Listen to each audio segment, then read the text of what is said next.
Yo, what's good? It's your man 100 Grand Ross for The Rock Never Stops.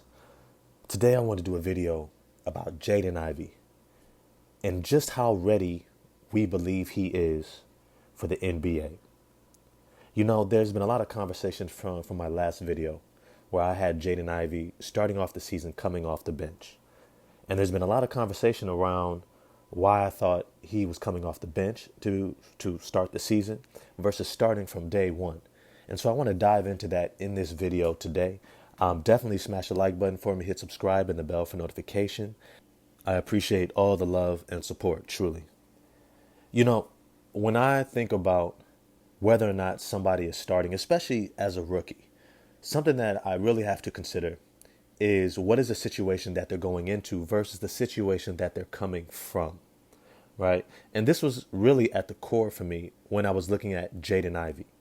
Jaden Ivey had his best season in Purdue being a ball dominant scorer who was leading his team, who was the main one playmaking, directing traffic, setting up teammates, and was looked to basically be the proverbial man, right? That guy, right? The one who everybody was paying attention to, the one who had to figure out the defensive schemes, who was able to impose his will on the other team. But that's not going to be his role in Detroit from day one. Actually, that's not what I think. All right, some of y'all might have a different perspective, and I want to hear it.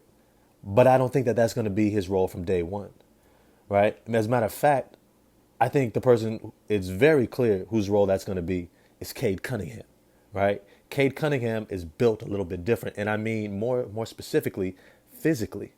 Physically, Cade Cunningham has the ability at 6'7", close to 6'8", as a point guard to be able to impose his physical will because of the physical mismatches that he has. But he has one key attribute to his game that allows him to take advantage of that, and that is his shooting, right? Cade Cunningham is coming into the NBA. Well, he came into the NBA as somebody who everyone has pretty well accepted that he's going to be a good shooter, right? He had a great shooting stroke in Oklahoma State. He was able to shoot the ball with regularity far beyond the three-point line. Really good form, follow through, and showed that throughout the season he had that same form and follow through. That by the end of the season, you could really see this is going to be a guy who's taking 5 to 7 threes a game, shooting at an above average clip. I don't know if Jaden Ivey has that attribute to his game. Now, I have heard from a lot of people that Jaden Ivey has gotten a lot bigger than what he even was at Purdue, that his body has physically filled out, which could allow him to impose his athleticism some more and take that punishment.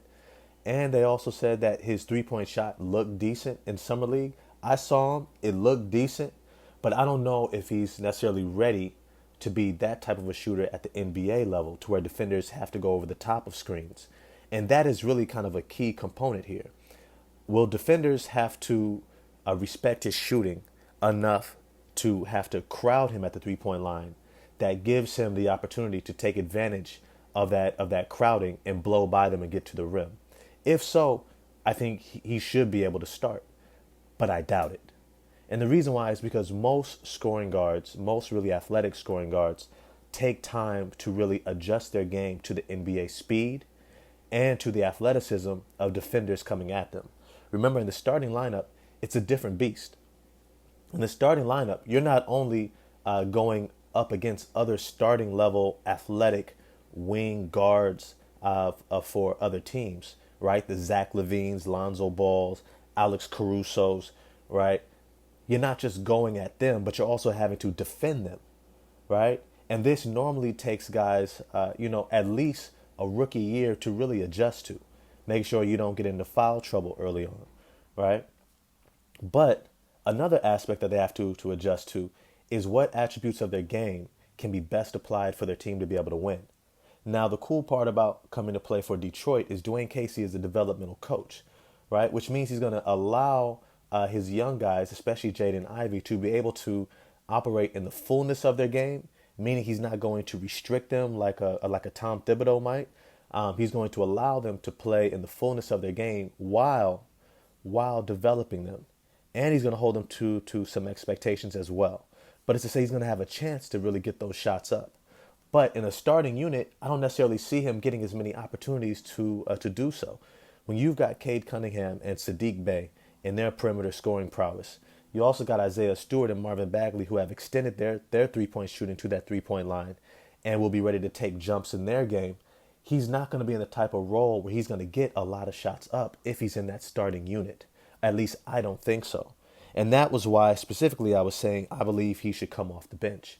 Because coming off the bench, he's going to be partnered with Killian Hayes, who's more of a facilitator, which means that he's going to have another guard next to him to take some of those ball handling responsibilities that he's going to have to learn about in terms of being a lead guard in the NBA. And some of the defensive responsibilities because Killian Hayes is actually a really, really good perimeter defender, right? And it's going to allow Jaden Ivey to play to his strengths. And so for me, when I was looking at this argument, I'm like, hey, it isn't to say that by the end of the season, Jaden Ivey can't be starting for the Detroit Pistons. It's to say that early on, coming off the bench is going to allow him to develop his confidence, figure out which parts of his game he can best utilize for the success of his team, and what areas that he has to iron out over the course of the season, which might be his shooting stroke. But if he's showing that he is able to really acclimate to the NBA speed, knock down that three-point shot with some sort of regularity, and defend without getting into foul trouble, I think, I'm pretty sure that if he's showing that, he's going to be starting midway through the season. I would say probably by December, January, you're going to see that shift of him going into the starting lineup, Corey Joseph being moved to the bench, and potentially, and I know we've talked about this as well, but seeing them traded out, right? Corey Joseph is in a contract year. He wants to get paid. He wants to have an opportunity to show what he can do, right? It wouldn't be fair to keep him on that team if he's not able to be a starter or at least a key contributing player. But with the other guards of Killian Hayes and Saben Lee and Isaiah Livers, on top of Cade Cunningham and Jaden Ivey, I just don't see him having that big of a role. And so Jaden Ivey should have every opportunity to overtake Corey Joseph and see him moved on by midseason. But as always, I want to know what you all think. Do you think Jaden Ivey is ready to start from day one? If so, what do you see his general stat line being like? What are going to be his averages? Do you think he's going to be able to show out and look like a Rookie of the Year candidate? Or do you think it's going to take him some more time to really develop and start off the season coming off the bench? With that, that's the end of this video. If you enjoyed it, please smash the like button, subscribe, and hit the bell for notifications. And I'm going to holler at y'all next time. Peace.